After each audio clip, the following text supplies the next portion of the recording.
guys, welcome back to my channel. This is going to be part 2 of my last video in which I am sharing with you guys some tips to help you and your family keep safe during this time of dealing with the pandemic that is affecting the world. Sorry that I've taken so long to do part 2. I actually filmed part 2 on the same day that I did the first part of the video, but something went wrong with my camera and I lost that footage, so I have to do it over again. So sorry if things might look a little different, but yeah, I'm excited to share with you guys these tips that I have to help you and your family keep safe. But before that, I'm going to be just giving you a brief update on what is happening here in Uganda and what we are doing to keep safe. Alright, just to give you guys a quick update on what is happening here in Uganda. Yesterday the president gave an address to the nation, and he has basically informed the nation that as of tomorrow, the 20th of March, all schools and universities will be closed for a month. All places of worship will be closed with immediate effect for a month. There will be no mass gathering for political or cultural reasons.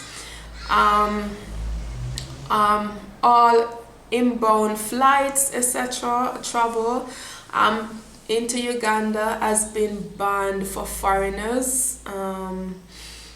They will be allowed to leave if they want to leave, but they will not be allowed to come back until that 1 month period has passed. Ugandans who are overseas are allowed to come home, but they will be quarantined for at least 2 weeks at their own cost upon arrival.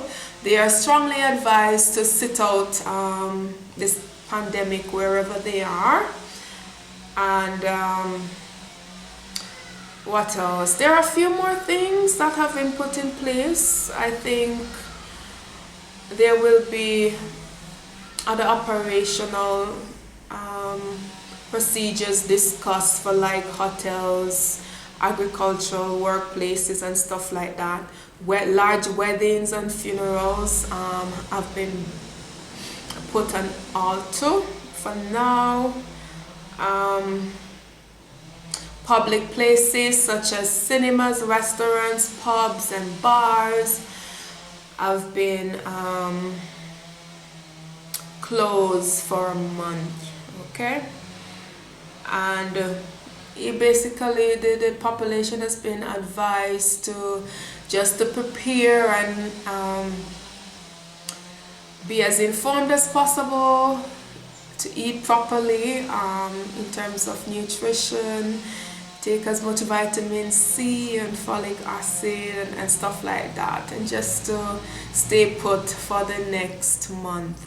I think we have no confirmed cases here in Uganda as yet, but he's taking a cautious approach towards this, and I think it's the right thing to do. Definitely it's better to be safe than sorry, and better to put the health and the safety of the population first. So I really applaud what has been done so far in terms of protecting people. So that is what has been happening here in terms of the restrictions on movement and stuff like that. For my family here, the plan was for us to travel so I could deliver in the Netherlands, but based on the situation, we feel that there's too much risk in traveling now, so we have decided to stay put here in Uganda. I'm going to be delivering the baby here. So we have been shopping around, exploring all the hospitals and trying to select a place to give birth. And we got a lot of tips from others who have given birth here, and I'm feeling a lot more comfortable than I was a couple weeks ago about all of that. So we're just hoping for the best and trying to prepare as much as possible. We have also stocked up on as much food as we can, hopefully for between 3 to 4 weeks, and we have also stock up on our medication, cleaning agents and stuff like that. Just looked at our first aid kit and make sure we have as much things as we think we might need. And also we have stocked up on things like water and all of that. Whatever we can do to feel more prepared, we have tried to do. I think my husband is going to be working from home as of Monday, and my daughter will be off school from Friday, as I said, so we will all be home. Hopefully not going crazy, but yeah, we'll just try to observe all the rules and try to keep as safe as we can, and I hope you guys are doing the same. Alright, so I'm going to now be sharing with you some tips to help you and your family keep safe as well. So my first tip in terms of keeping safe is to be as informed as you possibly can. Know the facts about the virus, know what you guys can do to keep safe. Try to learn how the virus spreads and the steps you should take to prevent yourself and your family members from getting it. And related to that, I just want to encourage you guys to use reputable sources to get your information. There is so much going around, so much information, everybody has something to say. And it's easy to be misinformed, and it's easy to be overwhelmed by all the information that is around. So just, I think, select a few sources that you trust, that are reliable, that are reputable, and stick to those. Don't try to consume everything that is being said and everything that is going around, especially on social media, because it will just cause panic and fear, and you might just become a bit overwhelmed. So be very selective in where you get your information, but try to stay as informed and up to date as possible. Places you can get information from might include the World Health Organization, your Ministry of Health, other government websites, news channel like CNN and those kind of stations. Just places you can trust. Alright? And try not to live on social media and consume everything and drive yourself crazy. No, it's not worth it. Alright? So my next tip is for you guys to put together a family disaster plan. And I think all my other tips will come under this big heading of family disaster plan. It is so important that your family comes together at this time to discuss how you're going to approach this situation and what you guys are going to do, the steps you're going to take to keep safe and to make sure that everything can run as smoothly as possible.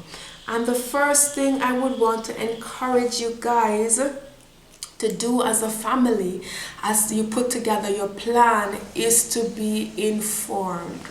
And this is related to my first tip. Make sure that every member of your family understands what the virus is about, understands how it is passed on, and understand how to keep safe. You want to ensure that everybody's on the same page in terms of understanding what the situation is and what you're going to do about it. The next step, to putting your family disaster plan together, you guys can decide on the roles that each person within the family is going to play. Alright. For example, one of the activities you might have to do around the home is disinfecting the surfaces and stuff like that to make sure everything is clean and sanitized. You might want to draw up a timetable and assign different family members responsibilities to do these kind of things, maybe on specific days or a specific time of the day, however you want to do it, but everybody can play a part in terms of keeping things clean and sanitized so that germs do not spread around the house, right? Alright, so my next point for you in terms of putting your family disaster plan together is to make sure you guys stock up on essential things.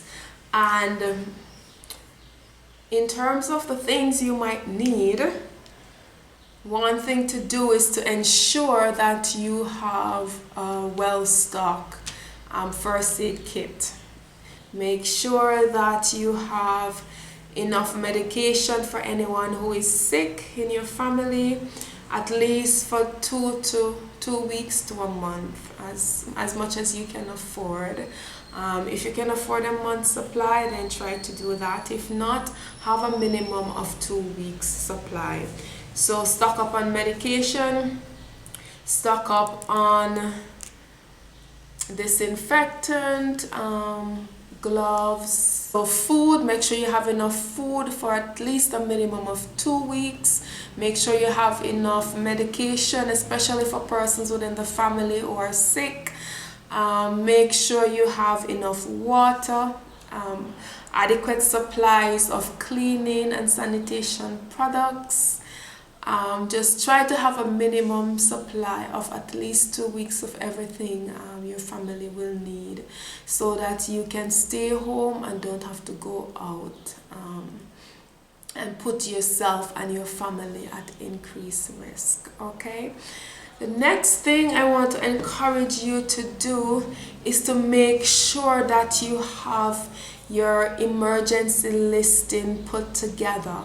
So make sure to have the contact number for your Ministry of Health, contact number for the health provider that you will be in touch with if you start to feel sick and you need to get tested and get medical attention. Have the number on hand that you can call to get advice and to get medical attention if needed. Make sure that the contact list is accessible to everyone. Everyone knows the number or knows where it is, have it at a central location.